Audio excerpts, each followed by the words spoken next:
Facebook too? Yes, we are live right now. It's happening. Oh, it doesn't show Just on Facebook. give it a second. Okay. Just go to Twitter, make sure you can hear me. Okay. We're live. Literally everything that can possibly go wrong today is going wrong. That's why you see 2 bottles of gin on the desk today. Classic. Classic. So yeah, sorry guys. Traffic was like literally took me twice as long to get here as it normally does. Um, got here, camera's not working, which never happens. Yeah, so my bad, but thanks to everybody who's still sticking around to tune in. We were gonna like start off with some NBA stuff, but since it is 5:30 on the dot, I'm gonna go ahead and introduce our guests who we have coming on to talk about the NFL draft with us. Well, actually, I should start with the guest who's here in studio, who is Flint. Flint, I'm gonna let you introduce yourself because I'm not even sure how to present you. I'm Flint.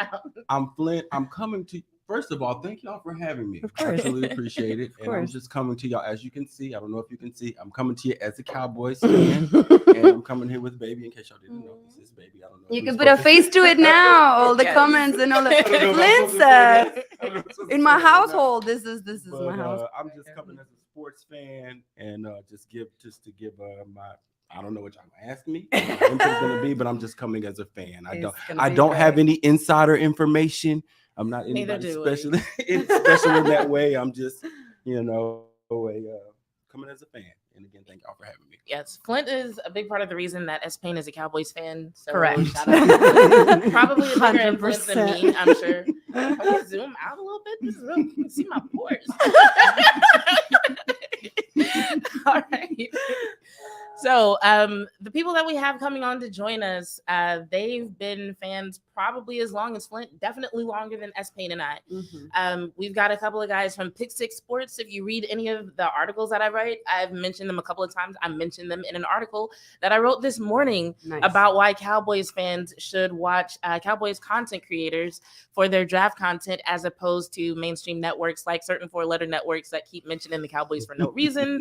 No, I don't think they have any insider wonder who that information is. either. I wonder. Shout out to Stephen A. Smith. What the fuck? Capitalizing on that clickbait. Coming over, But Steve. coming into the studio, joining us, we've got the biggest draft nerd I've ever met in my life, and I mean that in the most endearing way possible. We've got Dom White, and we've also got BJ Nix, the host of the best Twitter Spaces, Cowboys-related Twitter Spaces on Twitter right now. Nice. So add. What's Hey, you up?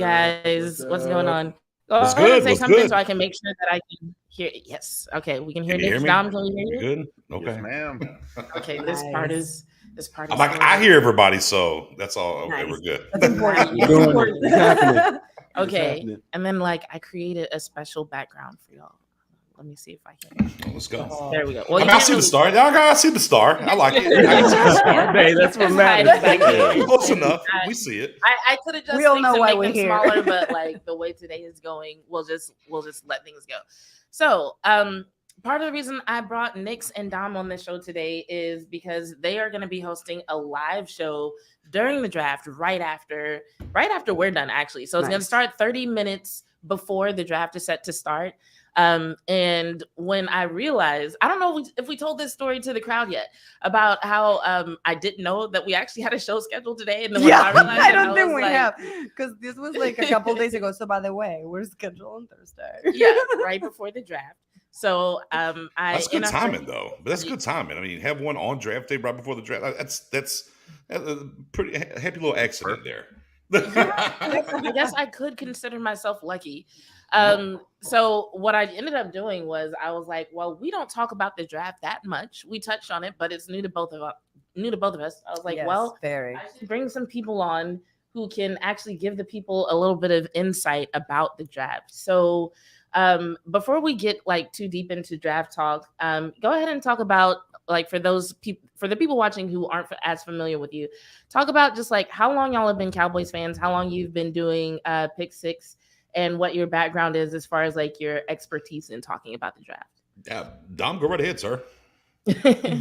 Yeah, for me, fortunately, I was one of those guys that grew into being a Cowboys fan. And, there's some Johnny come latelys. There's some guys that were able to become fans because of maybe some recent success. But I'm one of those guys where I was in the in between.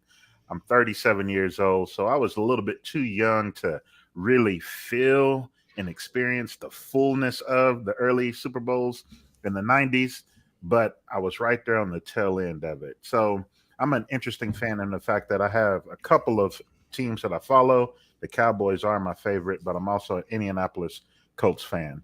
So I just like good football, and I want to see good football played.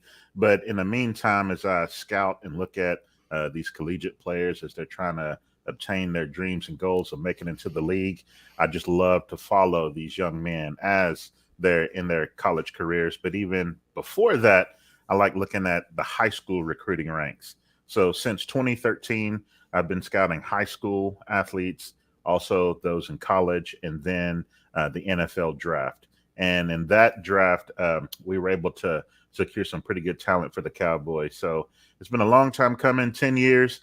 BJ here, Nix, this guy has been doing some great work on the scenes, on videos, having groups, and we were able to meet from a group that he created. And I was always in the mentions, in the comments, behind the scenes doing little things, and he was able to pull me out of the darkness and put me into this marvelous light. And so this is my first draft season really contributing to Pick Six Sports. Nice.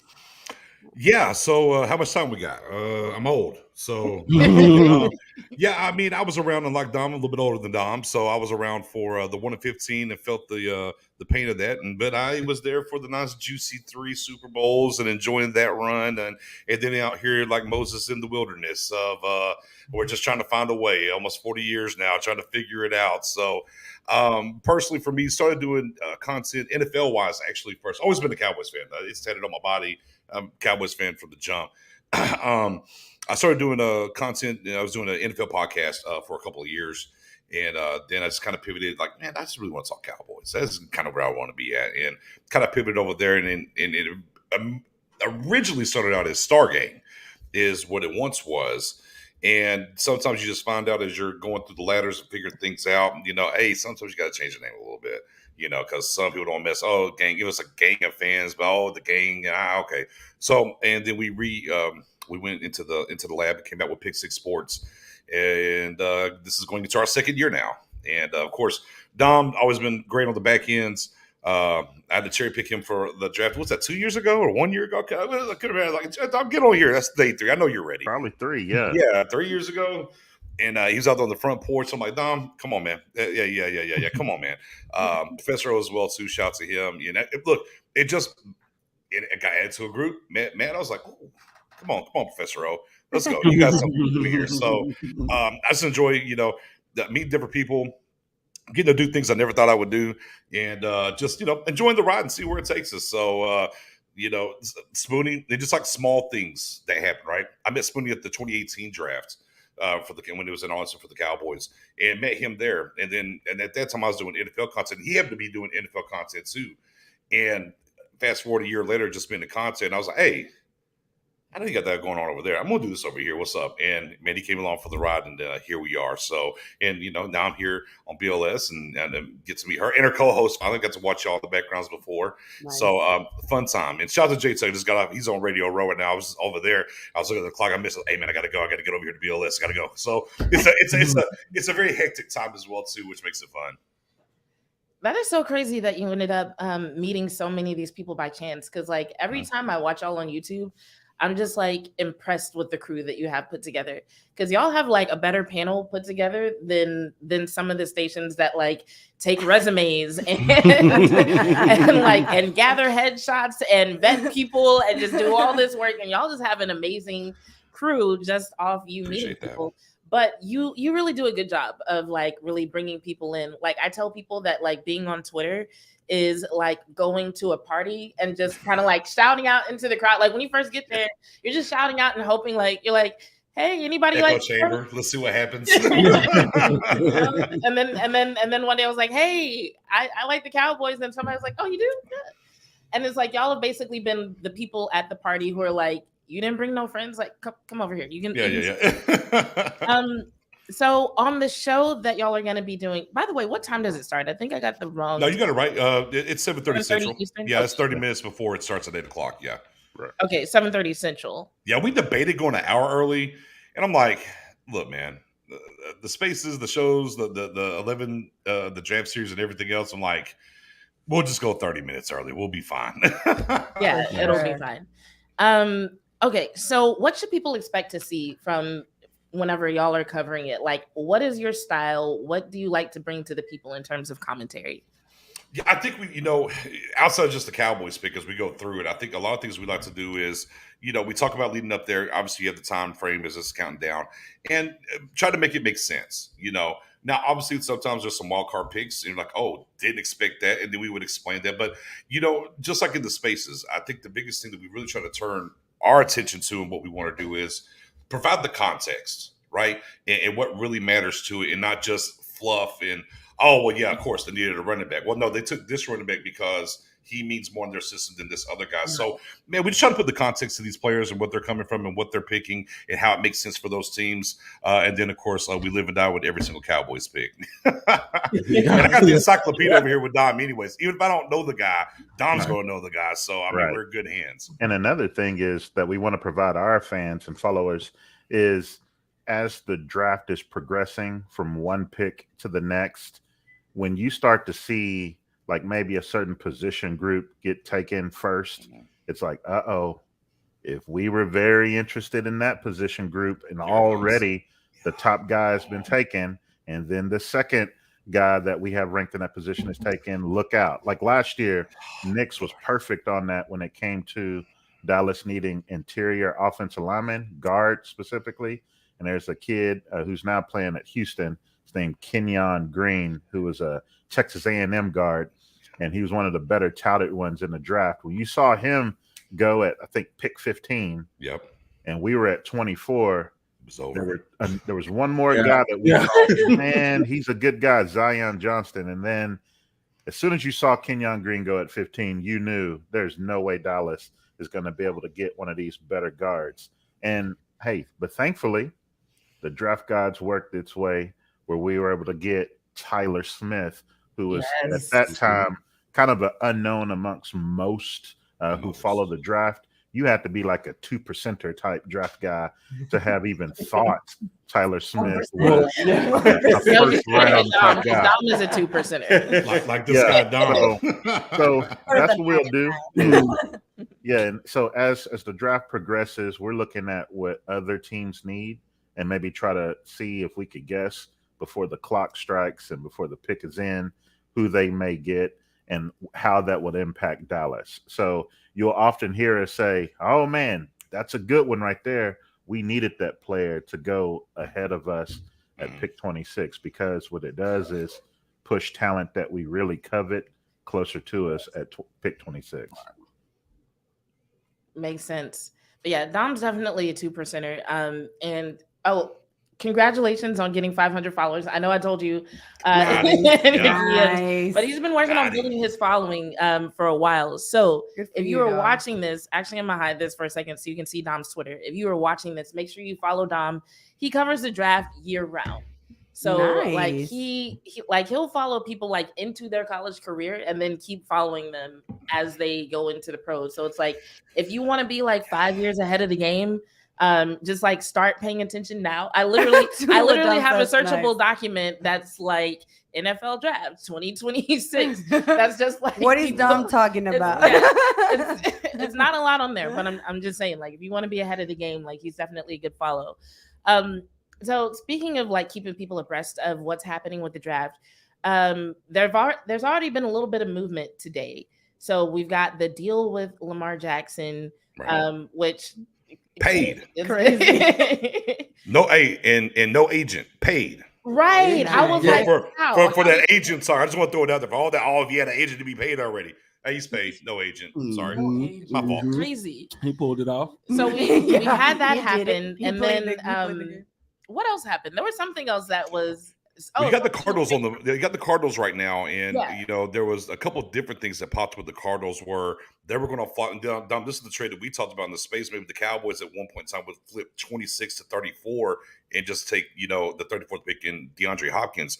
Well, we heard the Ravens were going to get involved with that and do it, but now there's been a little bit of a backdrop here where the Cardinals are talking to not the Houston, excuse me, but Tennessee Titans right now, and them coming up from 11 to 3, and maybe D-Hop's going to be a part of that. So it's a lot of stuff in motion at the moment right now. I think the biggest takeaway there of these teams coming up, or well, specifically the Titans, screams that Houston's going to not take a quarterback, which we were kind of on the fence already about that anyways. But now I think when we're hearing about Tennessee coming up and whatnot, okay, now we're kind of getting a little bit of a clearer picture that the Texans are not going to take a quarterback at 2. So who will they take then? Because I thought for sure they were going to take a quarterback. Will Anderson. Yeah, it'd be Will Anderson. And if we kind of just removed ourselves this whole time anyway from the quarterback talk, because it seems as if quarterback would have been the natural pick since their organization kind of starting over, just got a brand new head coach who's a defensive minded guy, but yet it's going to provide some of that youth and spunk to the team.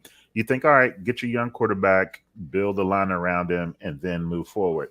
But now, as we now can remove ourselves from that, when you go back 2 years ago and watch these guys play, Will Anderson was already being touted as the number one guy in this draft class, just pure talent alone. He had a great 2021 season for Alabama, but had to return to school because he wasn't draft eligible, and he did well this year in 2022. So he's been a guy for years now that people have known is going to be a top 5 pick, and it's been argued that he would be the number 1 overall talent. So it would make sense if Houston decided to go ahead and take that top talent. Have y'all heard anything about possibly Tyree Wilson being, because of having a higher ceiling? Have y'all heard anything about him going to instead of Will Anderson? There's been conversation, but there's also some medical conversations now, maybe with the foot and the ankle. Now, size profile wise, he makes a ton of sense, right? And I kind of akin it to, you look at the Texans last year, obviously different coach, but everybody thought, oh, well, they're going to get Sauce. And it's like, nah, we're going to take Stingley. So here with maybe it's Will Anderson. Well, nah, actually, we're going to take Tyree instead. So it wouldn't surprise me, but it's definitely going to be edge, though. Right. The only thing I would push back with the Titans coming up, are they out on the quarterback that they took last year from Liberty? Is that where we are? Because if they're going to make that move, typically if you make that big of a move, it's not for anything else other than the quarterback. But do you think it would be for offensive lineman, Dom, to help them out? Because obviously they lost Tyler Lane. He's cut. He's gone. So could it be? The Titans? Aren't they also losing Derrick Henry, though? So might they? Not yet. They said they're open to trading him. Right. We'll see. Yeah, there's the possibility that it might be for an offensive lineman, but the probability is that it has to be something else, because we've talked about how this offensive line class doesn't have like a true blue chip type of talent. That just means a guy that you're saying is a surefire top 5, top 10 player. Paris Johnson is nice. He's the left tackle out of Ohio State. Broderick Jones, another left tackle from the SEC out of Georgia, only played 16 games in his career, but he's got the upside because he's very athletic. Those two are kind of battling it out as like your more prototypical left tackles. But then Peter Skoronski has been probably the guy with the highest floor and the most experience, being a 3-year starter for that Northwestern squad out of the Big 12 conference. So, but yet it just seems like that spot is a little too rich for those players. So you would seem as if it's got to be quarterback, something like that, or an edge player makes sense, because we talk about the money 5 positions, right, and those being 2 of the positions that are premium positions within the NFL. Okay, that makes sense. So with that being the case, I I guess, well, one, do any of these moves, do you think they'll impact anything the Cowboys decide to do today? Nick, I think I've heard your opinion on this already. Before you finished, I was like, yes, yes, it will. The best news is the fact that Lamar Jackson did get that deal done with the Ravens, because the worst thing we could have seen happen is him go to San Francisco, who's put us out the last 2 years in the playoffs, to add a talent like that. And we know that there's some GMs out there who will and deal. They don't worry about what's going to happen to the salary cap or the depth of the team next year. They're all about the now. And San Francisco is one of those squads like Philly, who's all about the now. We'll make the later work, but we need the talent right on this team now. So I'm glad he got his money. Plus, we're all about the players getting their money. Let's be real. Let's be real. This generational wealth. This is life-changing. Like I said, generational changing. It's all about that progeny. So, yeah, that's a big deal. And then the fact that a guy like D-Hop might be included in a package for the Cardinals to be able to do something, that will impact us, because, again, it's about those positional rankings. It might cause the team that's acquiring him, to no longer need a receiver. So it might push a receiver that we like at Pick Six Sports, like a Zay Flowers or a Jackson Smith and Jigba, Jordan Addison. It might push one of those guys down closer to us, to where we just want good talent left on the board at 26 that we're high on. So the more we can push them towards us, the better it is. Yeah, it's just about casting the big net, and hey, all the quarterbacks. I want all the quarterbacks. I want, hey man, can 10 quarterbacks go? I want 10. Yeah. Got 10. I know there's not 10. Leave everybody. Let me get 10. Yeah, Yeah. all the quarterbacks. Let them fly. First. Yeah, let them fly. Let the majority of the offensive linemen go. Not your guy, Don, but everybody else offensive line can go ahead and get up the board and get out of here. Brian Brisset, go ahead, sir. Exit yourself. Lucas Van Ness, go ahead, sir. You go ahead and go. You just want those guys to kind of push up there, to push these other guys down, to where the Cowboys feel pretty comfortable with what's on the board there. And, for the first time in a long time, the Cowboys could take 6 different positions at 26, and I'm not surprised. And that's just akin to what they've done this offseason and how they built this thing together, and what they've brought in-house via trade and re-signing their own and some outside signings. But they can really attack this thing any way they want to. Now, go ahead. I was just gonna ask y'all, I don't know if this ties into the last question, but I'm just curious, because for me, how do y'all feel about Nolan Smith if he's there at 26? Are y'all all over that? Are y'all all over that? Or are you concerned about getting a smaller defensive end? And how do y'all feel about that? I mean, I like Nolan Smith. I do too. I wouldn't be. I do too. I wouldn't be concerned. I wouldn't be concerned about bringing him in here and letting Dan Quinn get his hands on him. And again, you're looking for that, and that's with the 10 quarterbacks. You're trying to get one of those kind of guys down the board to you that you say, "Hey, I can't trade away from this. I need to take it." So I wouldn't have any problems taking Nolan Smith at 26. Okay. I will play the contrarian. That's fair. Okay. All right. Now, Nolan Smith is a guy that you look at him, the traits are there.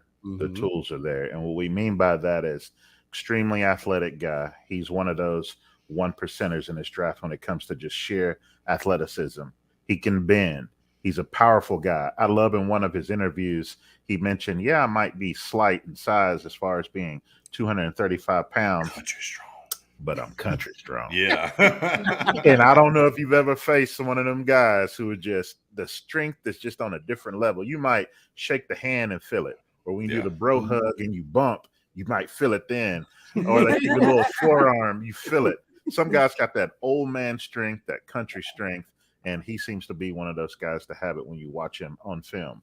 Now, the thing that you do have to worry yourself about with is using the label of boom bust, because this is one of those prospects where, the upside is tremendous, but the years that he was there at Georgia, he quite didn't put it all together. You didn't see that athleticism on full display. Now, granted, Georgia is dripped and draped with talent every single year. You had guys who became first-round NFL picks as defensive ends that had to transfer out of Georgia just so they can get some shine. Right. I'm talking about Johnson last year in the draft, who went to Florida State and as a rookie last year did okay in the league for himself. But Georgia's just stacked. And so you can argue he didn't get full opportunity to really show from a snap on or play by play, snap by snap basis.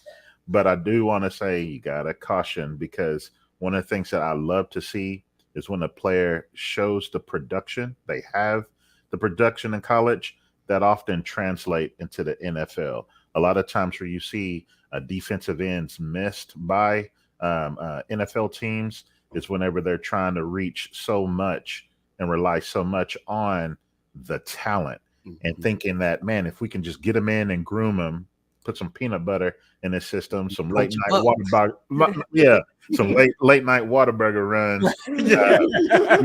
You think like, all right, we can mold this guy, but you do have to caution. However, with all that said, I can't play the contrarian too long. I love the talent. He's one of those dream options if he's there at 26, because you pair him with a guy like Micah Parsons. Right. You can do so much with the front seven for the Cowboys. Right. Yeah. And the one thing too, that when you talk about the traits, and the biggest change from the McCarthy era from the previous era, they've been very much on drafting traits, getting in the building and coach them up. Unlike the other side, they wanted ready-made guys kind of go from there. Hence why we kind of see some of the younger guys get more playability underneath this coaching regime. And you see some results better from the backups or these younger guys, because they're looking for traits. They're not worried about their system, and they'll coach up those traits. And when you have next level traits and you got the right kind of teacher, you see the results. Right. Yeah, and Mike McCarthy has spoken on that in interviews. And as a coach, I really do appreciate his perspective on, looking at traits and just getting people in and coaching them up. Because essentially what he was saying was just that, well, kind of what you just said, Nix. What he was saying was that, sometimes people get distracted by, some of the performances of younger players and don't really look at okay, what are they really bringing to the table as far as what they're good at? Let's get past the wins and losses and the stats, which are all situational, and let's really look at, what they're actually good at. And I was just like, yes, that is so smart. I don't know what time y'all have to go. Do we have time for one more question? Yeah, go ahead. Okay, because speaking of the McCarthy era, it's got some people questioning the information. Well, I won't call it information. The speculation about Musgraves. And I didn't get to hear Dom's perspective on that earlier. So I'm just curious, what do you think about him being mocked to the Cowboys, especially at 26? Him of all people in the first round. What are your thoughts on seeing that? So I just talked about how Nolan Smith is a dream scenario to be at 26. Musgrave is a nightmare scenario. Yeah. Oh, Lord, help us all. So, there's a lot of smoke today about Dallas and the sweepstakes on a tight end. But you see the names of the top 3, top 4 guys being mentioned attached to Dallas, with Musgrave being one. The issue that I have with him, and I'll have to give it to my buddy Russell, he's big about tight ends who can actually bring you something after the catch. Can you break tackles? Can you actually run away from people? If you can't break tackles because of your athleticism, you can just pull away. When I look at Musgrave, he's a guy that he's a willing blocker. He's got okay hands, but when I see, do you have the ability just to make true plays and break away and have the strength? I don't quite see it. So he's one that I still like him. Don't get me wrong. I don't value that at 26, what he brings.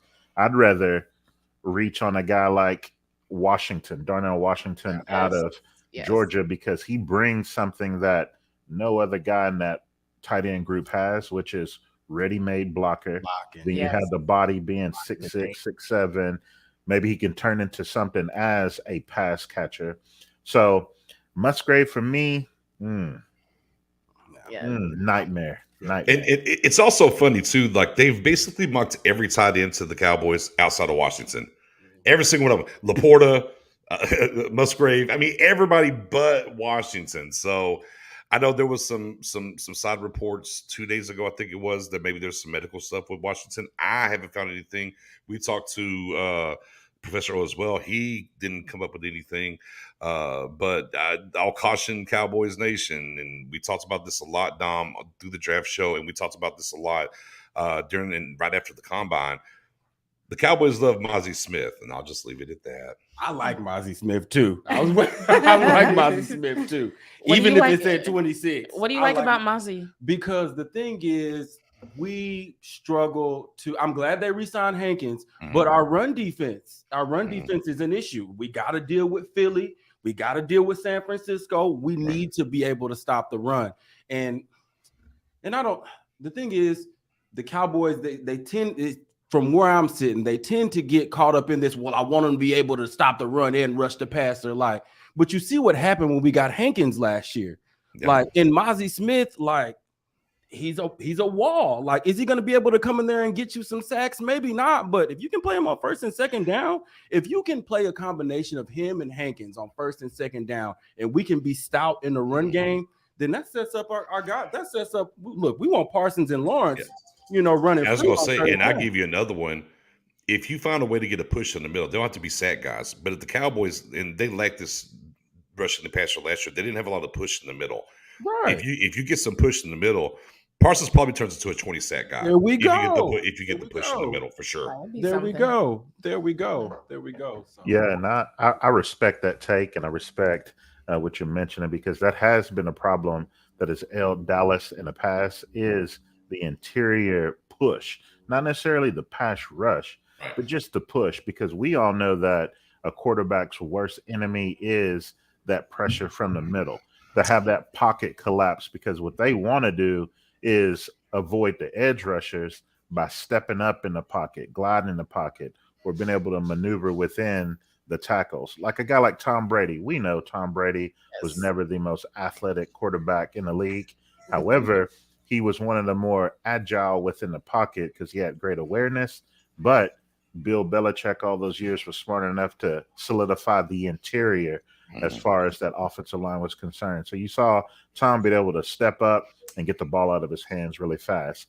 But when you got a guy that is talented as an interior defensive lineman who can at least hold your own, stay stout, and do what we call two gap, which means you're not only just slashing one hole trying to get pressure, you're able to engage with the offensive lineman, have vision, look up, and make a determination on where you need to go. Maybe I'm going to my left or to my right. You need more guys like that. That requires strength. That requires girth. And what Dallas has done for a long time was rely on drafting guys who are smaller defensive tackles, who are extremely quick, that could penetrate fast. And the problem is, it never panned out. They literally used, since 2016 in the Dak Prescott era, they have used quite a few picks on the interior defensive linemen. The problem is, it's those smaller types. So out of the 15 picks of second round and third round combined picks in the last 7 drafts, they've used 5 of those 15 on those smaller guys. So 33% of their day 2 picks on 3 techs is what we call them. If you flip that and use a day 2 pick, think maybe Mozzie fall to you in the second round, or a Keanu Bitten out of Wisconsin falls to you in the second round, maybe Siaki Ika out of Baylor in the third. Man, you cooking with peanut oil at that point, because you're finally getting. I like what you're talking about. You finally get something that you've been just hurting to have. Right. And like you said, slide that big body next to our boy Jonathan Hankins. Yeah. You're Who running what? Who running where? We have a question from Toby Kowalski. He says, does drafting Will McDonald allow you to have an interior push if you slide Sam Williams inside? I mean, how far do you want to slide him inside? I think, right. I mean, are we talking all the way to 3 tech, 1 tech? We going 5 tech? I think, the in-game package, right? Or you're talking about the NASCAR package, where you're going to line up the defensive ends. You can get some of that. It wouldn't be a very consistent thing you would see, but absolutely, if you wanted to flip this thing up and go Parsons, who's our other guy? Osa Digizua with Chauncey Golston or Sam Williams, and then the young guy Will McDonald as a NASCAR package. Sure, yeah. I mean, you can do and something. someone You did can get mention the yeah, NASCAR you package. can get creative within that stretch. No ifs, ands, or Right. buts about it. I just think, boy, I don't want to use Sam too much down in there, but it gives you some flexibility. though. Right. Yeah, it gives you really more flexibility with your linebackers Right. because now, so the thing that Will McDonald, shout out to Voch Lombardi. Voch was able to sit down with Will McDonald and get an interview out of him.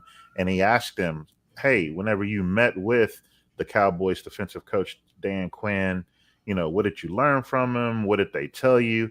And Will McDonald mentioned that Dallas sounded like they would use him similarly to the way that they use Micah Parsons. So that means you're standing up as a linebacker, moving forward, rushing, standing up on the outside, on the edge, like a traditional type of edge passer, and coming, screaming off the edge, maybe hand in the dirt, but still lining them up out wide. So it allows you to play with Micah Parsons by, hey, maybe we don't need him to always rush off the edge. We can now put him in a linebacker spot because we know that right now, depth-wise, the thing that I think is the biggest need for Dallas is actually linebacker. So it helps you be able to exchange those guys. And then it allows a guy like Sam Williams coming into the second year of the league to, no, you stay outside as a defensive end. Now we're going to bring you more and more. So I don't think it would slot him inside to play like a D tackle type position, but it still would allow him to get on the field more in obvious pass rushing downs like Nick's is talking about in a NASCAR type package. You said, okay, you said linebacker. So I got to ask y'all, how do y'all feel about Drew Sanders as a guy that has played off ball linebacker, as a guy that's played off ball linebacker and has some rush ability? How do y'all feel about Drew Sanders, even if it's at 26? Yeah. I take him at 26 and sleep well. I'm not mad at it. Yeah, I take it 26 and sleep well. Again, as much as they talk about McDonald and what they do, moving him like Parsons, I think it gets even better when it comes with Drew. I think he can give you more out of the middle than what McDonald can give you. Not that he couldn't give you anything, but he'll give you more.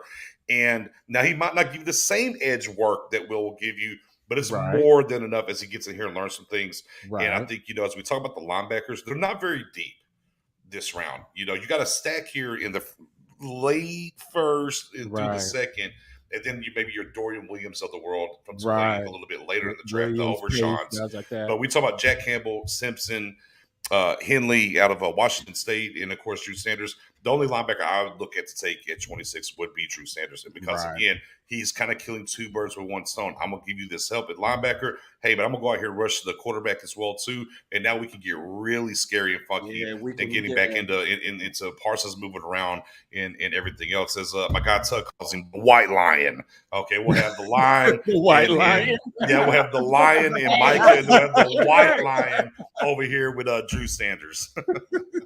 Yeah, there's very little that I need to add. I think he right now, because he can play more traditional linebacker over Will McDonald. I think his value is a little bit better. And just as a pure power rusher, I think he's better than Will McDonald right now. And you look at their numbers, again, I said production. Show me production. Right. He has the production as a rusher coming from the linebacker spot.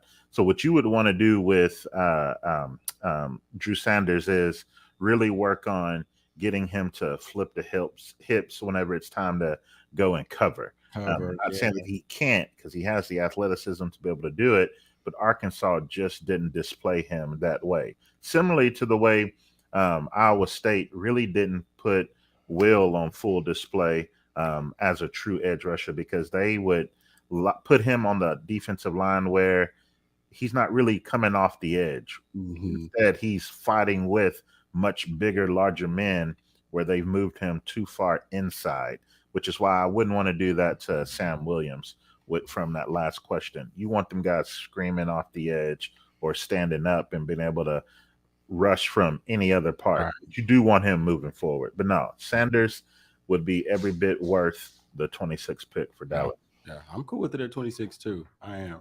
Some people don't like it. I'm cool with it. I love it. Let's go. Talking my language now. Talking my language now. Let's do it. Let's do it. Let's do Well, it. y'all show starts in what, 20 minutes? Where we at? I don't even know. I'm about to go look right It's now. 6:08. No, we start at 7. We're starting at 7. So we no, got no, 52 wait. minutes. Wait. When I looked at they're showing the NFL draft starts at 7. So Yes. Well, So y'all I'm show off. starts in 20 minutes. I'm glad you said that because I'm off. I thought it was 7:30. so did I. Here's the thing about it. I'm When glad I I'm looked here. when I looked it up earlier, I could have swore when it was a different time, but apparently my phone lied to me. I'm going back to it now. Maybe No, I looked at mine did the same thing because like my Yep, time's 50 always minutes. showing Central Time, and then for some reason when it came to the draft, it was it showing must have shown me some in Eastern time. That's what Yeah, it and is. I had to like literally look up an article just to see like, okay, is this Eastern? Because this doesn't it doesn't sound right. So yeah, it is 8 p.m. Eastern. Did the same thing to me. I don't know why they're doing that to us today, Knicks. But that's They did. Yeah, no, because now I'm going back over here. It's like, oh no, it's still telling me the same thing of the wrong time, but I'm looking at it right here on my live channel. I'm like, okay. So yeah, peace. Appreciate y'all. This was a great conversation. Yes. I feel like Molly Karam today, and I'll save my other question for later. But yeah, definitely follow Dom for more draft content. Follow Knicks. Make sure you turn your notifications on for those spaces. If you hear me refer to Musgrave as a baby giraffe, just know that came from a space, and you need to join in and be in those I conversations. got Eddie O dropped that on him. Yeah, Eddie O dropped that on him. All The right, baby go ahead and giraffe. find him All on right, y'all. YouTube. It'll be a good time. Thank Thank you. you so Anything much, y'all do, guys. holla at us. We'll be Thank back. you. Go Cowboys. No Go Cowboys. Cowboys. NFL don't want us to be great, man. Trying to go over here and do the Lord's work with our people. Peace. All right, they're out of here. All right. So I really wanted to ask them about the offensive line because okay, We so need it's that. I agree. It's really validating to me when I hear people talk about needing Darnell Washington because of his blocking or an offensive lineman. Because when I first started saying that, I'm gonna be honest, it came from a place of fangirling. I was like, I don't want nobody touching Dak Prescott this whole season. Like that uniform White needs to stay shirt clean the this whole time. season. Clean, Right. clean Nobody as it better was get the to whole him at game. all. Like, True Keep story. the So- pocket tight. True story. So that's where that came from. But a lot of people seem to think we need a linebacker or a tight end. So I guess we'll leave it up to another guest to tell us how we should ease the minds of all the other fangirls like me who are worried about Dak Prescott staying healthy and getting that ball off in this West Coast offense. Right. Mhm. Or potentially, like, we don't really know with Mike McCarthy. Like, Yeah. everybody's like, No, oh, it's you're gonna be West Coast offense, and he might just come out. He'll be like, I told y'all I was in the film room and In the lab. What do you say? I'm in the lab. it's like, yeah. He was like, I'm in the lab. I'm like, we don't know what to believe from you, Mike McCarthy. All right, the next person that we have coming up to join us is Rev from the Preaching Sports podcast. Our last show, I talked about being a guest on that podcast, and I could not remember the name of it for the life of me. So it is the Preaching Sports podcast. Nice. So everybody, welcome Rev to the stream. Nice. What's going on, dog? What's going on? What's up, Jazzy? Nothing much. How are you? Y'all having fun, aren't you? Oh yeah. Always. Good. So are you doing any kind of like live draft content today? We are. So what's probably going to happen is we're going to wait for a few picks to get in, and then we'll hit up probably midway of the draft. We'll drop in because if the Cowboys trade up, let's say up to 10 or something, we're in trouble anyway. So my assumption is we'll come in whenever it starts to get hot. Yeah. So yeah, we're excited. So where can people find you? Like if you do, like, should they turn their Twitter notifications on or? Yeah, so a couple places. We're on YouTube and we're on Twitch. So Preaching Sports Podcast is where you can find us on. And we're going to be teaming up today with the Cowboy Cast. Oh, so, nice. A couple other guys. We're going to team up together and just have a good time. We're going to run the next 3 days. So we're going to hit up in the middle of this draft. Then tomorrow, kind of the same thing. And then Saturday, who knows? we'll probably be wore out by then. But Yeah, see how it goes. yeah, I don't think I know anybody from the Cowboys cast. I was telling Nix earlier, I was like, normally I'm not into the draft at all. Like normally I'm just I like remember you saying that. Yeah, I'm into the NBA playoffs, you know, and Let's I'm go. excited about the WNBA season about to start.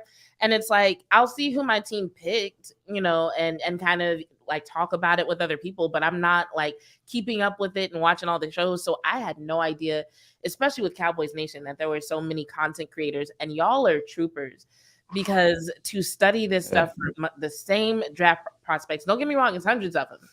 But like it's just a lot of work that goes into even keeping up with the draft, and then to spend 3 whole days just going live, responding to comments, involved in the conversation on Twitter. Like y'all are something else. How long have you been doing this? I don't know if I have a time on it, but man, ever since we've been watching sports, following the Cowboys, you know, the great thing about being a Dallas Cowboy is that the Cowboys are the greatest as far as content creation goes. Like there is no other NFL team in this league that can compete with the media as far as what the Cowboys put out. So I would almost say at a point nobody else was doing these things, and then the Cowboys kind of put everything in the map. I would even go to far as argue that the Cowboys put the NFL draft on the map because of their ability. Yeah, their ability to create all the things and bring the viewers in. I mean, if you're a Cowboy, the business sells. You know, it's what it is. The content sells. So it don't take much to get in here and get your hands dirty and get taken over, because I mean, Cowboys every day, Cowboys for life. You know what I'm saying? Cowboys for life now. Cowboys for life. So yeah, Once I you can get cowboy, as much as you want. Come and get it.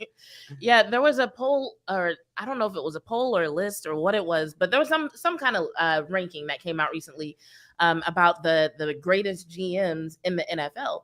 And Jerry was ranked pretty high, and there were some people who were questioning that because they questioned personnel decisions of the Cowboys, which I don't know why. There are definitely worse teams than the Cowboys, and there are teams that it's been longer for them since they got to the Super Bowl, but it's a different conversation. But on the show that I saw it being discussed, one of the questions asked was like, well, why is he so near the top? Is it because of his business acumen? And I'm like, yes. Yeah, like literally the NFL wouldn't be the NFL if it weren't That's for right. what Jerry Jones brought to it in terms That's of right. marketing and reaching an audience. 100%. Like the Washington Commanders being sold for almost $7 billion. That's because of like Jerry Jones set in motion years ago. And when you like really dig into what he did in terms of broadcasting and marketing, a lot of it is kind of genius. And I was telling Nix earlier that like, when we started this podcast and I was on Twitter, setting up a Twitter account is like walking into a big ass party by yourself. And you're just kind of yelling out into the crowd to see if like somebody will hang out with you. And I feel like I started the account and I was like, hey, we like sports, and nobody responded. And then one day I was like, hey, we like the Cowboys. We like the Cowboys. Like, Yeah. I like that. But they kept walking. And then one day I was like, hey, we're going to talk about Cowboys games. And they're like, you know what? I like that, and I'll retweet that, Yeah. But it was when I started connecting with other content creators that I finally got people who were like, hey, let me buy your drink. Come sit at our table. Come dance with us. And it's just been really interesting meeting all these content creators and the communities that y'all put together. It's amazing. But today we are here to talk about the draft. So let's just start off with a simple question. Nix and Dom ended with talking about how they think the linebacker position is a position of the most need for the Cowboys. Do you agree or disagree? Well, I guess you would say, just far as in the league wise, if you see some of the top linebackers in the league, let's throw a name out there. The guy from the 49ers, Warner, one of the top guys in the league, the other linebacker from the Colts, Leonard. Here's some linebackers that you're trying to look at them, see how good they are. And they are good. They're getting out, I would say 120, 40 tackles a year. 100, and those numbers are impressive. Like if you're having that many solo tackles every single year, I mean, you're a ball player. Yeah. But the thing about the linebacker position is a lot of those stats are actually a little bit deceiving, because here's the thing: that football is about in the trenches. You know what I'm saying? If your D line looks like the 49ers, then Warner's going to look pretty good all the time. You know what I'm saying? So don't get me wrong. I mean, Van Der Esch is a good linebacker. Right. Yes. But here's the thing: when the D line of the Cowboys are not holding up their end, Van Der Esch gets washed out pretty quick. Right. And then so for your linebackers, you're looking for athleticism. You're looking for instincts. You're looking for them to come in, to read, diagnose the play, recognize where they're going, and you want them to work downhill. So I've been coaching football for quite a while, and you teach the position based on first movement. So the moment the ball is hiked, you are training your body to do something immediately. So for a safety, your first step is backwards. That's your first step. For a linebacker, your first step is forwards. It is downhill, and then diagnose and read and attack. And so for the linebacker, if he's clean going up, he's going to clean up the tackles. He's a good tackler. He reads the play good. He's going to be a good ball player. So Drew Sanders, I'm hearing his name quite a bit. We just talked about he's a ball player, man. I mean, transferred from Alabama, went to Arkansas, and man, he's impressive as far as a player. Now, do I want him at draft pick 26? Let's say that in general. I would say a little bit early. And the only reason I say a little bit early is because if you can drop back a tad and get more picks, Drew Sanders could possibly still be there, because the linebacker position isn't as strong this year. Right. But is linebacker the most important position for the Cowboys this year? I would probably disagree with that. Only because our D line probably needs to get beefed up some more. And I'll tell you right now, who's our left guard? You know what I'm saying? Like, who's blocking for Dak? Who's Agreed. Thank you. Who's that guy? Trenches Who's first. that guy that First. and listen, Tyler Smith, who is a surprise to us last year. Like, Yes. if we can all agree, 90% of Cowboy fans, even legit Cowboy fans, were fried at this idea of Tyler Smith. Facts. But the dude surprised us. Who the heck can come into the offseason? And I know I'm rambling on, but who can come into the training camp and train to be the left guard the entire camp? Yeah. And then a week before, hey, our left tackle got hurt. We got to bump you outside. Move you. Mm-hmm. And Tyler Smith showed up and showed out. And I ain't gonna lie to you, like he's our guy at left tackle. Yes. Quit messing with that. Quit playing with that. Agreed. Keep that dude out there and draft a left guard. Let's draft a left guard. And for me, a left guard is probably the most important position for our team, because Mike McCarthy says he wants to run the ball. Well, Yes. prove it to me. Prove it to me, Mike. Oh, there we go. Yeah. You know what I'm saying? Like, draft a left guard, draft a road grader, get one of them big dudes in there that wants to eat it up like Tyler Smith can as well. So that's kind of where I'm at. That guard position is where I want. Let me ask you this though, and this is a little bit away from the draft. So, say we take a left guard, are we? Who's not playing? Is it still because Tyler Smith is going to play, but say we draft a left guard with the intentions to play him day one. Who's not playing? Is it Steele or is it Tyron Smith? We know Tyler's going to play. We don't want to sit him down. Right. Young guy. Because if you draft a guard, but your intentions are to play Tyler Smith at guard and you're just going to sit him on the bench and wait for Tyron Smith to get hurt, as much as I want a guard in the first round, I want to get somebody that's going to play. So, like I said, my question is, and it's a little bit away from the draft, but what do you do with the guys you already have if you take a guard in the first round and your intentions are to play him? Great question. So let me ease your heart a little bit, right?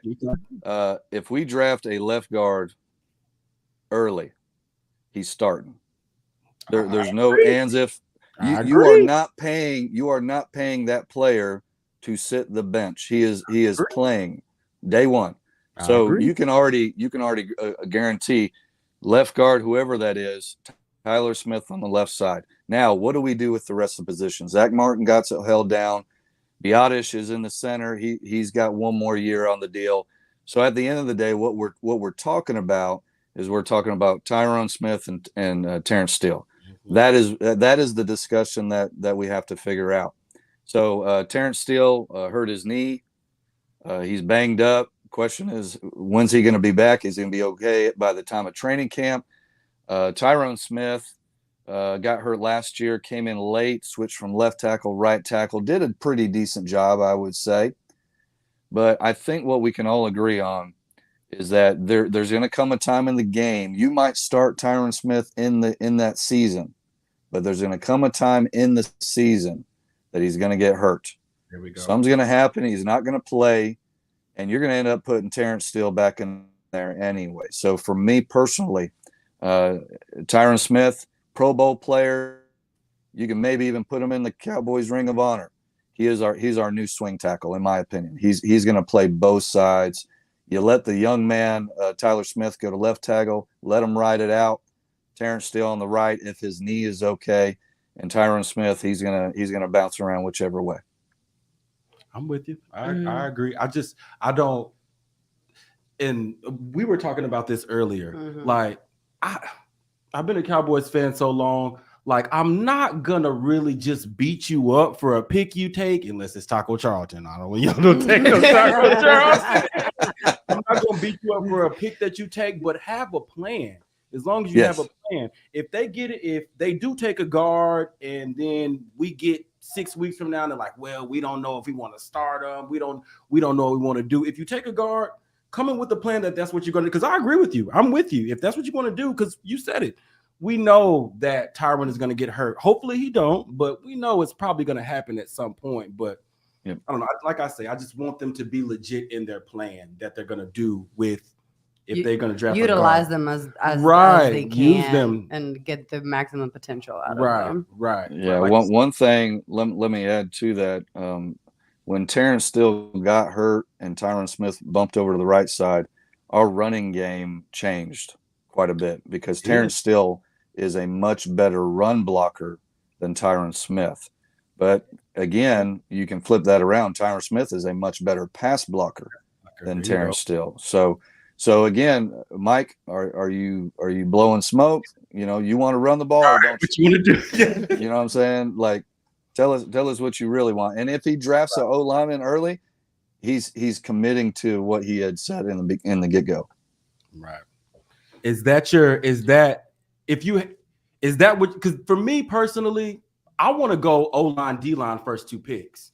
That's what I want to do. I want to go O-line, D-line first 2 picks. Is that where you're at? Because there's all this tight end buzz, and I'm not totally against it, but let's get the middle right first before we go and try to do everything.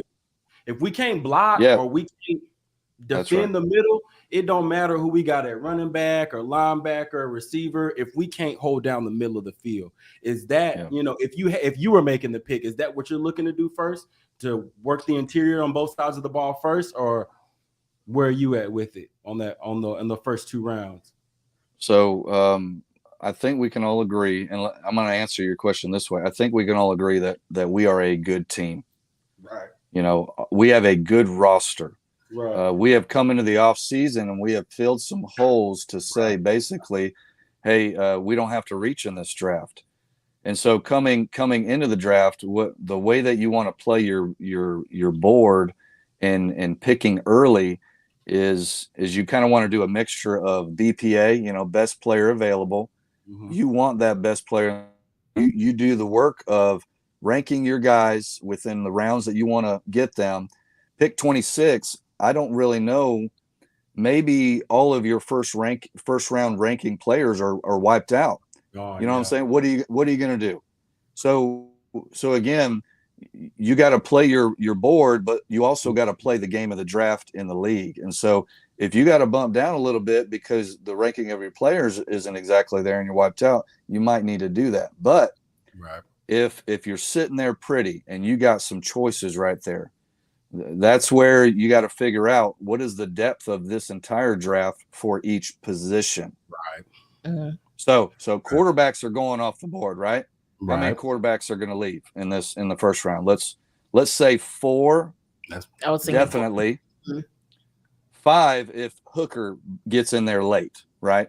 Right. How many linemen are going to go as far as tackles and things like that? We can probably say 4 or 5 as well. Around the same amount, yeah. Cornerbacks, how many are there going to go? 4, at least 4. I Yeah. can think of. So now what you're doing is you have you're ranked by position, and by the time you get to the Cowboys pick, you got to ask this question. You know, do I want the 5th best tackle, or do I want the 1st best guard? There you go. Do I want the 5th best defensive end, or do I want the 1st best linebacker? There you go. You following what I'm saying? Mhm. So Mhm. so these other guys, based on how the draft goes, you know, they're going to wipe out some of these positions. So by default, you're picking late, and you're probably maybe if your first round is wiped out, you're picking in the second round anyway. Basically. And so yeah, you got to play the game. You know, if in a clean world, yeah, I'm with you, man. Let's build the trenches, guard, defensive tackle. Let's go there. But at the same time, I just want the best player. There you go. I want the best player that can come on my team. We got a good team. And I just, you know what I'm saying? Everybody, let's go this way. Micah Parsons 2 years ago. That's the perfect example. That is Yeah. a perfect example. 2 corners that we talked about all the time. Patrick Surtain, Joe Horn. Horn, yep. Horn is there. And what happened? Both of them get wiped out by the time we're picking at pick 10. The 2 picks before. I'm upset because I want a corner, but at the same time, I'm telling myself what is going to help our defense as a whole, and it's going to be that linebacker position. So we would have never known Micah Parsons would have been this good, right? Right. But it fixed our defense as a whole. Yeah, we would have had one spot that we could cover on one side of the field, lock it down, but with Micah Parsons coming in, that was the best position. And so at the end of the day, you're not always going to make every Cowboy fan happy, but Right. and we always say this. Possible. We always say this, and I don't know if you remember this, Jazzy. In Will I Trust? So Yes, Will Will McClay. Will McClay, Will yes. McClay. Will So McClay is gonna put that best player on. Go ahead. We got a few people agreeing with you. Mills on YouTube definitely agrees. He's written facts, agree, 100. And then we've got Gunner who said still needs to stay at RT, make Tyron our swing and draft a guard and run it. And a couple more comments and said if you pick someone for a guard, then play them at guard. No offensive line roulette. And I have to agree with that. Same. And also shout out to the people who are leaving comments because when Yes. it says what our viewers are, it just stays at 1. But we see a lot of people leaving comments. Yeah, so we so- appreciate y'all leaving comments so we Yes. know that it's more Thank than one you. person watching. Much, much, much appreciated. But when it comes to the offensive line roulette, there's been discussion of this, you know, the best 5 will play, kind of insinuating that they kind of want to move people around, which did not work well for us last season. Well, I guess you've kind of given your opinion on that, but let's say like they're thinking about going a different direction than picking somebody for the offensive line. Is that something you think Cowboys fans should be concerned about?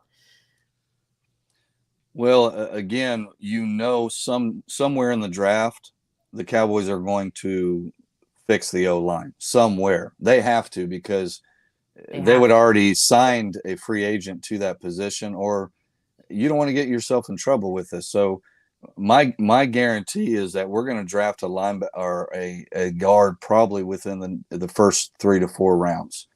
It's going to happen.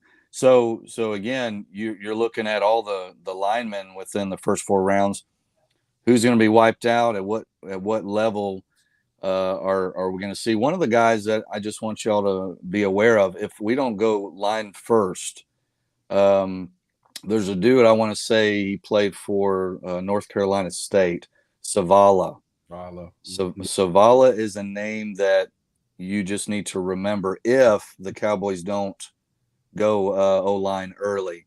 He could be a pick, maybe a 3rd round pick, something like that, maybe as high as even 2. But that's a guy that the Cowboys are looking at. He's a road grader. He's a dude that's going to come in there and he's gonna blow people up. So the value of that position, they're going to fix it. There's a guarantee that they're going to fix it. And so yeah, it would be it's going to be flashy to get that. Let's say Bijan Robinson slides all the way down when we pick him first. Like that's the flashy pick, you know. And I don't know how you feel about running back early, but that's the flashy. You want to go on it if it's Bijan. I'm pro Bijan.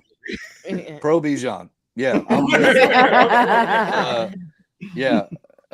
And Jigba, Jackson Smith and Jigba. If he slides down, it won't happen. I'm just dreaming a little bit. But if he slides down, we pick him. You are picking him. I know we need a guard, but you are picking these guys because they are day one superstars. They're going to come in and do great. So you don't want to leave.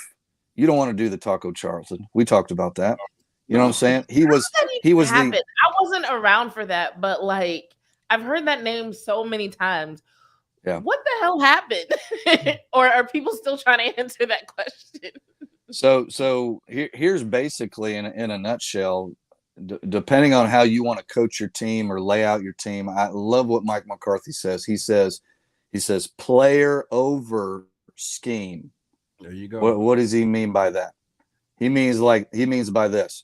If Lamar Jackson is my quarterback, I'm not going to make Lamar Jackson a passing quarterback. I'm going to utilize him to make him a playmaker, right? Same thing for that year. Again, what happened right there, right, Jazz? What in the world? What was the deal? What happened was they went scheme over player, and then they got in trouble because they said, you know what? We have to have a defensive end. They handcuffed themselves. And then what ended up happening, Taco was the 5th best defensive end in that place. And again, what do you want? The 5th best position right there, or do you want the 1st best? Yeah. And who was sitting there right around the corner? TJ Watt. That's what I was going to say. The next pick. Mm-hmm. The next, like TJ Watt should have been a Cowboy, and we decided to go scheme rather than player. And I think the Cowboys learned from that. I think they decided, hey, we don't ever want to do that again. Yeah. So yeah, let's get our guard, but not at the expense of passing up a dynamic player. Let's not do that. You said that's where I was going to say too. There are some, you know, like you said, there's the names that everybody knows at the beginning of the draft, but there are some linemen that could be their 3rd, 4th round. There's a guy from UCLA that was also a visit for the Cowboys, Antonio Mafi, that plays for the Bruins, plays guard.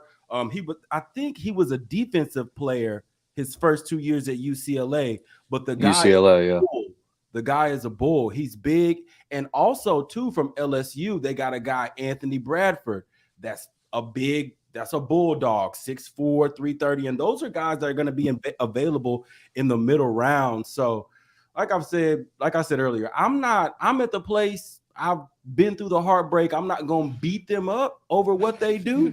As long as you got a plan. I want them to take a lineman early. If they don't, I'm not going to pull my hair out. But I agree with you. There are going to be some guys maybe available in round 3, 4 that can play line for us if we don't take a lineman early. So I'm with you on that too. You know, it's about trusting your board and trusting everything that you've done in the draft process.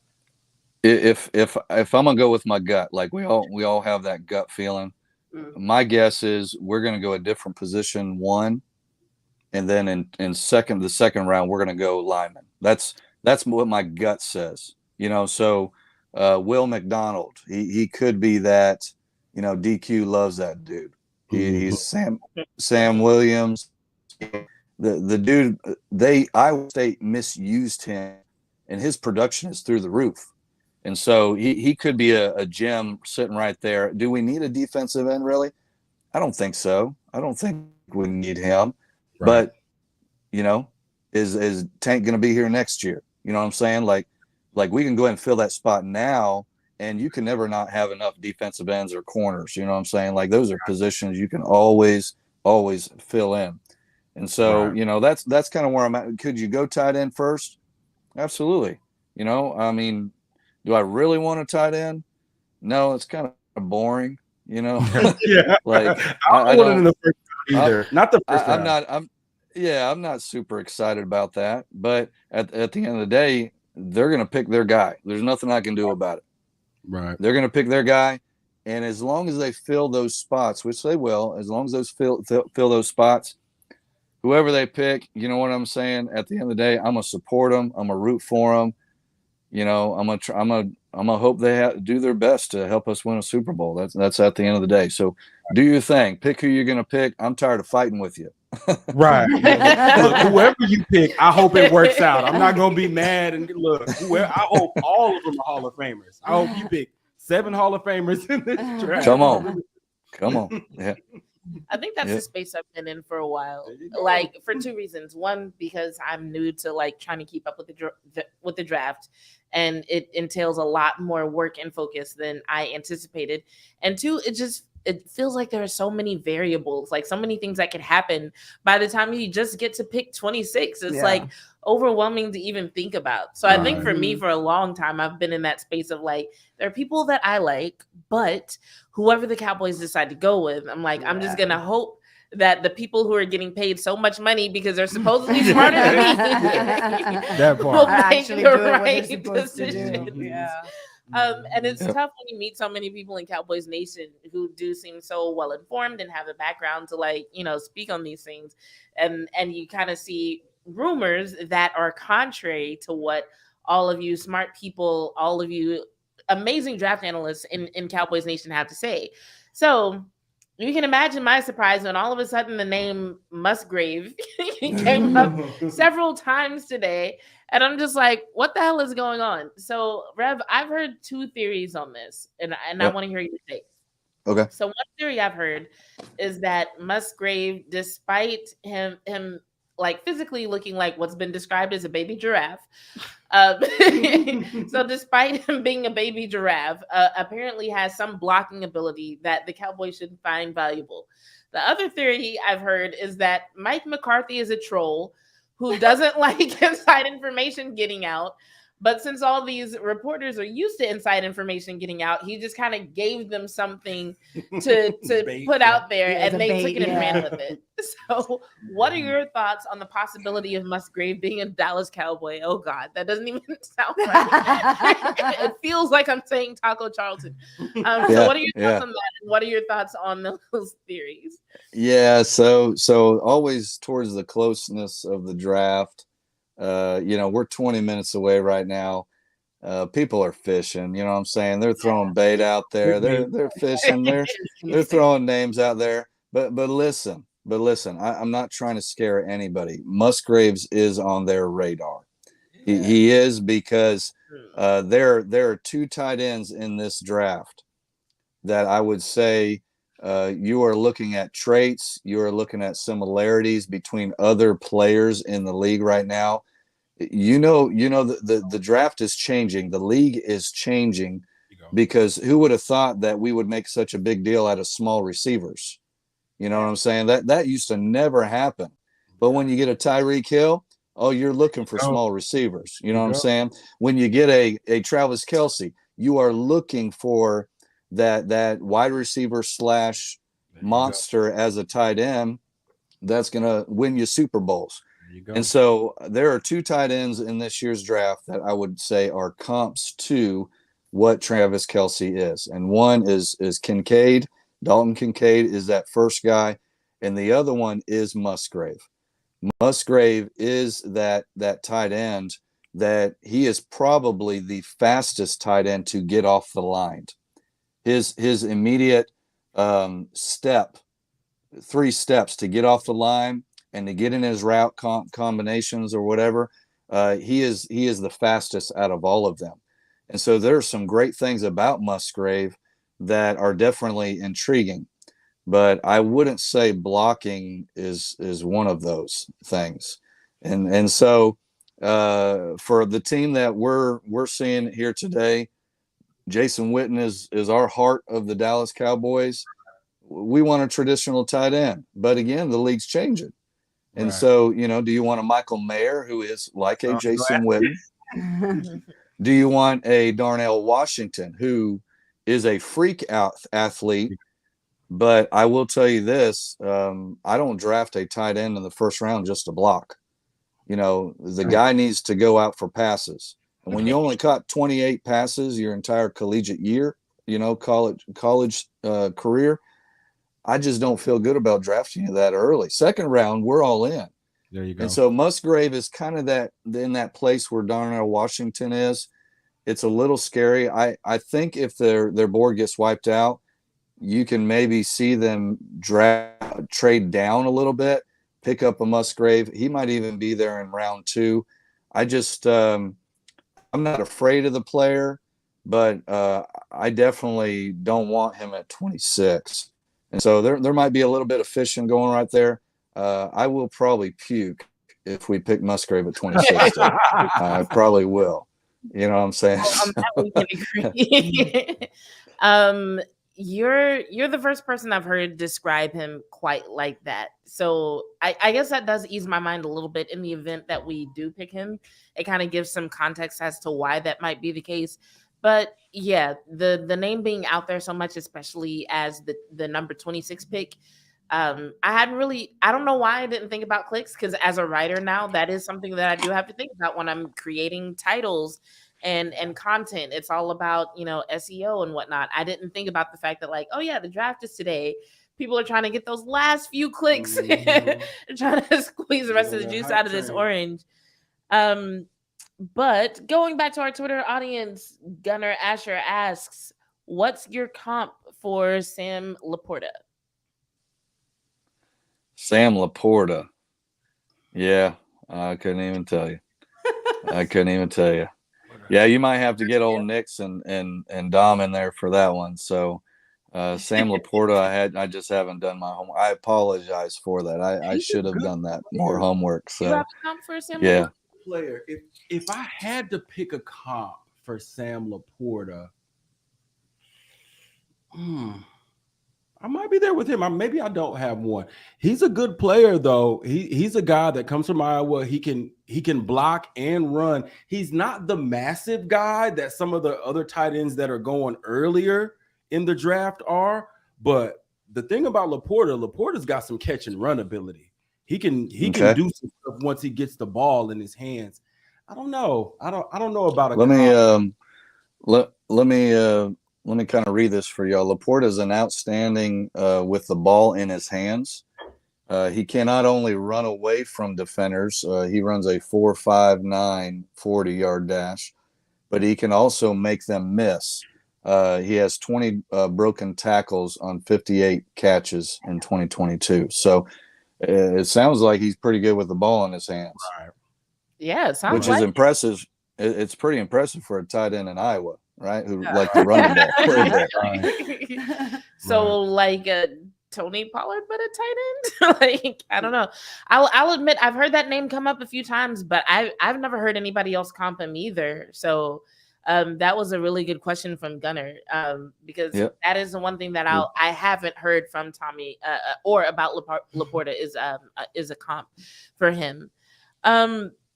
Okay, so you know George Kittle-ish. George Kittle-ish? He's not. He plays a similar style of game, but he's not as big as Kittle. From what I remember, looking at, I don't know, maybe you have it in front of you, Rev, but I think he's 6'3", 245. I think Kittle's a little bit bigger than Laporta is, but honestly, he plays a similar style of game. Once he gets the ball and he just read it. He just read it perfect. Once he gets the ball in his hands, he's a problem, you know. And he has some speed for a tight end. 4.5 as a tight end is. He's probably more 4.6. But again, I mean, that's just the 40. You know, right. Football speed and track speed are two different worlds. Exactly. 6'3" though, 6'3". I mean, is that 6'3" and 1 inch, or is that 6'3" and 11 inches? I mean, you wouldn't think that's a big difference, but he could be more of like a big wide receiver because he's not super tall, right? You know, so you know, and George Kittle, I guess George Kittle isn't super tall either, so that might be a good comp over there. You know, sounds like a good one to me. Yeah. Yep. Sorry, I'm looking at the screen because I'm seeing some things are happening as far. I like initially I had actually planned to be at the draft, but I don't know. Now I'm kind of glad I'm not. Like I'm liking how this show is going. Absolutely. And I'm really the only reason I'm looking is to see if anything else happens before the draft, Right. because we had the news come out about Lamar Jackson's deal, which Yep. that wasn't expected when Yeah. it came out. And then we had the news coming out about the Cardinals possibly, trading that number 3 pick. So I'm really just I didn't think anything happened like that close to the actual draft time. So I'm really just looking to see if anything else Pops up. pops up or develops. But so far we've just got I think they're about to do the national anthem, so we're good. Sweet. So we've talked about what you would like to see the Cowboys do. Is there anything that you can think of? Because, we've talked about the fact that like by the time you get to pick 26, so many things could have happened. And a lot of people have commented on the fact that there are the Cowboys are drafting from a position of want, not need. So there are a lot of moves that they could make that most people in Cowboys Nation seem to be okay with. Is there anything that you can think of, since apparently it's not Musgraves? Is there anything that you can think of that would just absolutely piss you off? Like they better not do. Yeah. Yeah. I got one. I've been kind of walking through, what are the 3 worst things that could possibly happen. Yeah, me too. And so I've been, Don't maybe I'm a little bit weird, but I'll talk to myself a little bit, and I got to kind of work through this in my mind. What is the worst thing that can happen? And everybody's a little bit different. Everybody's a little bit different on what their thoughts were. And so probably there for a long time, I was really against tight ends, just us picking a tight end. So, that might be in the top 5 arena of things that I don't want to happen. The closer we get, I don't mind a Michael Mayer because I know he could come in and be a ball player. Dalton Kincaid, you better have a plan. Yeah. You know what I'm saying? You better have a plan, because if you don't, then you're wasting, and you're wasting not him. I should say you're wasting his talent, because some people would say he is the best wide receiver in this draft. He is the best wide receiver in this draft. He could fit our team based on he could be that X receiver right there with Michael Gallup and fit in nicely. So you got to have a plan for him. Tight end, I'm just not feeling it real good. I wasn't wanting a defensive end there for a long time. I know that DQ really loves Will McDonald, but I just feel like, man, there's some other positions we need to attack right there, and good players. But again, I trust Dan Quinn right there. But if I'm going to be honest, the worst thing that can happen tonight is that we trade back. We trade down. We lose our 5th round option to go get a player in the early 2nd round and not get enough for him. So let me break it down to you this way. I've seen Jerry trade throughout the years. When we trade up, we spend too much. When we trade back, we don't get enough. And that is something that has always aggravated me. So if we're going to move out of that 26th spot, you better give me something. If I'm going to lose that 5th round option, you better give me something, and not a dumb 4th round pick. Like I don't want no 4th round. You better give me a 3rd round pick for me to drop out of the 1st round at least. And so that's probably one fear of mine that I'm already trying to get myself ready for. That way I don't throw something at the TV. Right. But here's the worst, and I think you're going to agree with me on this one. Here's the worst thing. Bijan Robinson is creeping his way towards 26. Right? He's working his way towards 26. Well, I can feel the blood pressure going, the sweat going.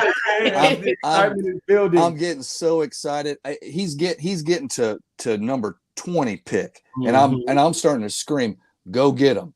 Go get him! Go get him! Spend your 3rd. I don't care. Go get that kid." And then he gets to, let's say, number 23, number 24 pick, and he's still there.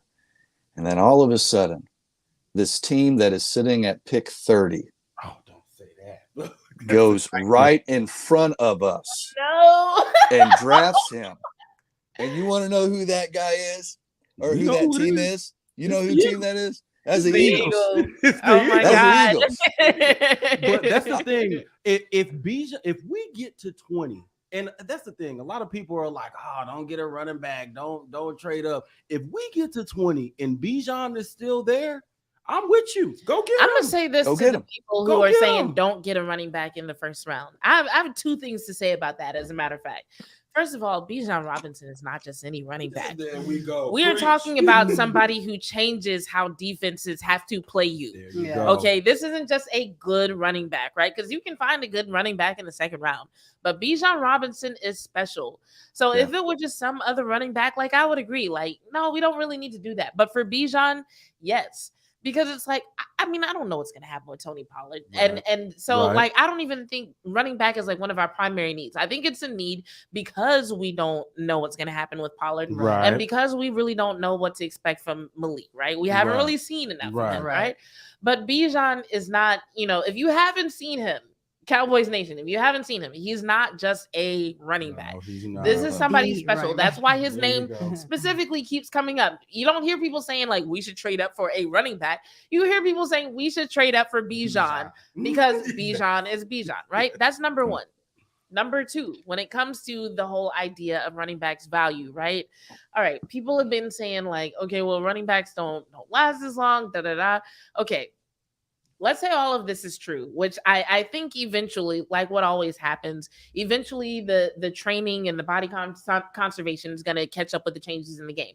That's what we've seen with wide receivers. That's why, like, for a while, small wide receivers weren't valued. And now they are, because one day somebody looked up and realized, like, oh, these small wide receivers, they're really good at getting There separation. you go. They got There that you yak go. They ability. quick, yeah. We don't Exactly need them it. to get like a lot of space. We just Right. need them to catch the ball, get that first down, get some yak. Right. We can worry about the rest later. And these small guys are doing it, right? Right. Same thing will happen with running backs eventually, where we'll start to see their value again, right? But let's say it is the case that running backs wear out within their first 3 to 4 years. In that case, when you have a special talent like Bijan, doesn't it make sense to draft him and get the best out of him, like the best he's going to have in his career Exactly. at the time when he's the cheapest? Does that not make sense? Exactly. So I'm just saying, like, if that does happen, and I pray that it does, I hope I don't see a bunch of Twitter comments talking about how stupid the Cowboys are, because I think that would be a great move to And make. this is the thing too. Like, we're a good team. Yep. Think back to Mills, I want Zeke back too. think back to the playoff game after Pollard got hurt. Yes. What we were trying to do, the only Yes. person that we could really get the ball to was CeeDee Lamb. That's it. Bijan is a playmaker. Don't think of him as a running need a back. You playmaker. said Yes. he is a game changer. Don't think of him like a running back. It's Bijan. He's a game changer. You can put him out in routes. A lot of people are making comps to Christian McCaffrey for Bijan. That's the comps a lot of people are making. Like, this guy can run, catch. He can run routes. You can put him a lot of different places. He can block. Like, look. Yeah, and our quarterback did say the time is now. Like, Dak expressed a sense of urgency. So I'm just like, we're looking at the organization wanting to get something major done in the next, Yeah. 2-3 years. So I'm Right. like, let's Let's do get it. Let's do it. Let's do it. Right. Even if, like you say, even if you only get 3-4 years out of them, look, if we get a Super Bowl in those 3-4, look, it's worth It's it. worth it. It's worth like, it, look how you long know? it's taken. It's worth it. you and know, and so- like Giannis said, winning championships is hard. Hard. That wasn't his exact He got words, real with but in so many words, he was just like, "Look, He got this real ain't with them. easy." Yeah. He did. Yeah. We'll talk about that later. But yeah, Rev, sorry. I got when somebody Oh, starts no. talking about the possibility Let's of getting go. Bijan, I get excited. I'm just like, "Ugh." My- like My expectation, I'm just, with you. just real brief, my expectations is that the Philly's going to pick him at 10 anyway. But, they're going to get a good player at 10. So, again, that's my greatest fear is that he slides and the Eagles jump up and grab him anyway. You know what I'm saying? Then we're just sitting there with our hands tied. I wish the Cowboys were interested in Gibbs as well. I wish I wish that's what I was hearing. I don't foresee that happening, but I think Bijan is a generational talent. There's some Barry Sanders traits in there. He's got some shiftiness, quickness. He can fit in some cracks that a lot of players cannot.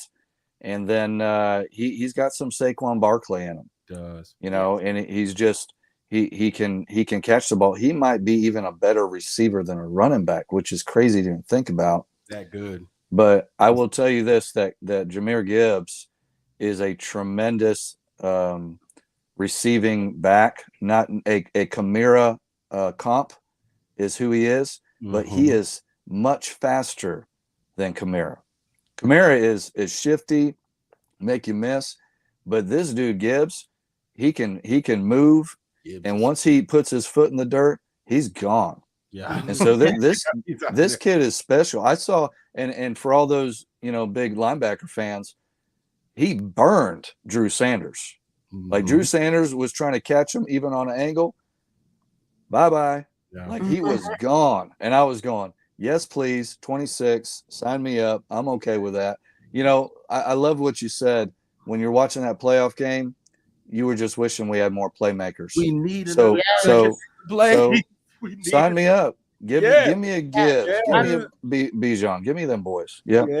Yes. I'm really curious what we're going to do at the end of the day about those skill positions, because, you know, the fact of the matter is, it's like, okay, we've got Brandon Cooks. Great. I think that was a good move, especially considering how little he counts against the salary cap and the fact that we were able to get Houston to take on, you know, some of that responsibility financially, right? So good move overall.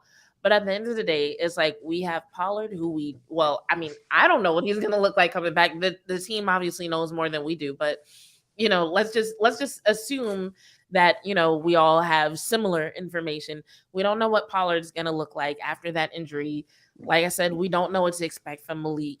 As far as our wide receiver room, what we saw in the playoffs was that we have CeeDee Lamb, and we're hoping that Michael Gallup looks better coming back. But he did spend a whole season playing on a halfway healed ACL injury. So we don't know how that's going to affect him. And everybody's talking about the battle in the wide receiver room. But the fact of the matter is, any of those guys who could possibly, you know, take up that number 3 or 4 spot, they're all going to have to step their game up. Whether it's Tolbert, whether it's Simi, either of those guys is going to have to step it up. So it's like at some point you got to ask yourself, and one thing we know about Will McClay is he doesn't stop when the draft is over. He's going to keep looking at free agents. Like he's going to keep going. And so, yeah, there is a part of me that says like, okay, we saw that we have a need for playmakers when it comes to making that next step into the playoffs. So it's like, if it's not the draft, then when? Like, what exactly are we going to do about that? So it goes back to what Rev said about having a plan. I don't know what their plan is. They've been a lot more secretive about their plans in the Mike McCarthy era, which is good. But it also gives me a little bit of anxiety. So you don't know. You don't know. Yeah. To see. All right. Well, it's 7:01, Rev. I don't want to keep you if you intend on watching the draft. Like, we were supposed to have another guest on. I hope he's okay. He texted me a few minutes ago and I haven't heard from him. So Okoye, I hope everything's okay. But Rev, if you need to dip out, because I know you said you had some other guys to catch up with, you can dip out. And then we'll wrap up with our small commentary on the NBA. Yeah, I do got to go. Just a little tradition with my boys. We always watch the beginning of the draft together. So they're out watching there with me, and they're excited, you know. And so yeah, we got to get our podcast going here in a little bit. So I was having a blast though. I really enjoyed spending time with y'all. Thank y'all for having me on. Thank you so much for coming on. Have a good night, Rev. Bye. All right, blessings. See you. Same. You too. All right. Huge shout outs to everybody who came in. Oh, I think Mills, who's been commenting on YouTube, is them stars in the building. Like he interacts with us on Twitter a lot. Nice. So super huge shout out to everybody who came on and helped us make or I shouldn't say make, have a very educational and productive and enlightening conversation about the draft. Is she? We made the drinks a little strong today. Like Esmaine, She'll be that. So we have like just a few minutes before we absolutely have to dip out. So I want to play this clip from Giannis Antetokounmpo from earlier. I actually wanted us to start off talking about the NBA, but because of how we got started, we had to start off talking about the draft. But I have to say, shout out to the Miami Heat for an amazing series. Jimmy Butler says that playoff Jimmy is not a thing, but playoff Jimmy Butler, playoff Jimmy is 100% a thing. If you don't want to admit it, it's okay, because you're doing your thing either way. But playoff Jimmy is 100% a thing. He was like, "Oh, I'm just hooping, I'm just being what my team needs you to be." And it's like, well, it just so happened, your team needs you to transform into an absolute legend during the playoffs, and that is precisely what you've done. Like people are on Twitter on these shows comparing you to Michael Jordan, and ain't nobody arguing with them. So I would say that, that's a pretty big deal. But the Milwaukee Bucks, they lost that series, and Giannis Antetokounmpo was asked a question that apparently he was also asked last year, and he had this to say. So I'm gonna share this with y'all. It's 2 minutes, but I just thought it was an incredible statement from Giannis. I just asked Bud the exact same question, but I'm curious from you. Do you view this season as a failure?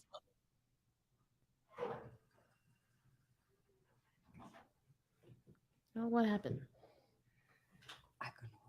Oh, sorry, it accidentally paused. We'll start over. The exact same question, but I'm curious for you. Do you view this season as a failure? Why? Okay, because I'm not that up. You asked me the same question last year, Eric. Okay, do you get the promotion every year? No, right? So every year you work is a failure. Yes or no? No. Every year you work towards something, towards a goal, right? Which is to get a promotion, to be able to take care of your family, to be able, I don't know, provide the house for them or take care of your parents. You work towards a goal. It's not a failure. It's steps to success. And if you've never, I don't want to be personal. So there's always steps to it. Michael Jordan played 15 years, won 6 championships. The other 9 years was a failure. That's what you're telling me. No, I'm asking you a question. Yes or no? Exactly. So why are you asking me that question? There's no failure in sports. There's good days, bad days. Some days you are able to be successful. Some days you're not. Some days it's your turn. Some days it's not your turn. And that's what sports is about. You don't always win. Some other people's gonna win, and this year somebody else is gonna win. Simple as that. We're gonna come back next year, try to be better, try to build good habits, try to play better, not have a 10-day stretch with playing bad basketball, and hopefully we can win a championship. So 50 years from 1971 to 2021 that we didn't win a championship, it was 50 years of failures? No, it was not. It was steps to it, and we were able to win one. Hopefully we can win another one. Sorry that I didn't want to make it personal. Last year, I was in the right mind space to answer the question back, but I remember it. Reasons he's one of my favorites. Like Love he's just so raw. Yes. And he's just so down to earth, like a normal person. Like, why would you ask me that question? It was the perfect response. Yes, 100%.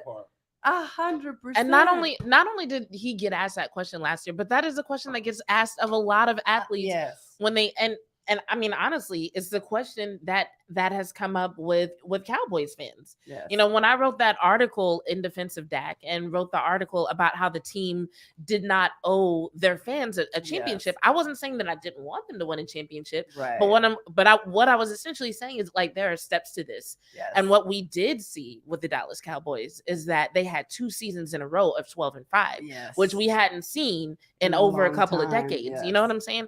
And so it's the same way that Giannis is trying to get people to appreciate the fact that the Bucks are really good and their team worth supporting and that they're making progress. I feel like that's the same thing that a lot of Cowboys Nation is trying to get the rest of Cowboys Nation to understand. Yeah. Yo, this is a good team. You've got good players who are doing amazing things both on the field and off the field. It's like you've got a quarterback who's led your team to 2 12-5 seasons in a row, you know, made it to the playoffs 2 years in a row, and was nominated for and won the Walter Payton Man of the Year award, has 22 franchise records, and y'all want to sit here and get mad about one season of a lot of interceptions. And it's not like he broke an NFL record in interceptions. Oh, no. Peyton Manning has had more. Brett Favre has had more, you know, and both of them have gone on to do Romo great has had things. more.